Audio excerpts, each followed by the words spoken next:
Beginilah situasi sejumlah toko oleh-oleh di Sorong. Dampak dari meningkatnya kasus COVID-19 membuat minimnya wisatawan yang datang berkunjung ke toko mereka. Padahal sebelumnya toko oleh-oleh ini sudah kembali bangkit pasca kasus COVID-19 menurun pada akhir tahun 2021 lalu. Biasanya omset pemilik bisa mencapai 80 juta rupiah, namun sekarang menurun hingga 20 juta rupiah saja. Akhirnya pengambilan sejumlah barang dari pengrajin lokal pun dikurangi. Hal ini dilakukan untuk menghabiskan stok barang yang ada terlebih dahulu. Sampai saat ini, wisatawan yang sering mampir di toko oleh-oleh hanyalah wisatawan lokal.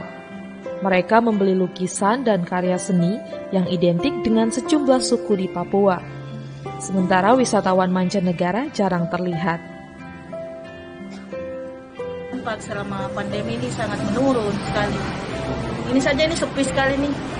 Kasus Omikron naik tuh jadi agak sepi lagi nih. Biasanya sih kemarin-kemarin sudah agak ada pembeli, tapi karena ini naik lagi, jadi ya sepi. Gitu. Berarti dalam berapa bulan ini sepi sekali ya?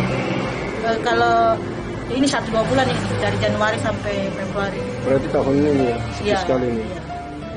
Yang kemarin juga pas meningkat itu, yang varian Delta itu juga sepi sekali. Pemilik toko berharap pandemi ini dapat segera berlalu, sehingga mereka sebagai pelaku ekonomi dapat kembali bangkit. Oto G. Anto, Kompas TV Sorong, Papua Barat.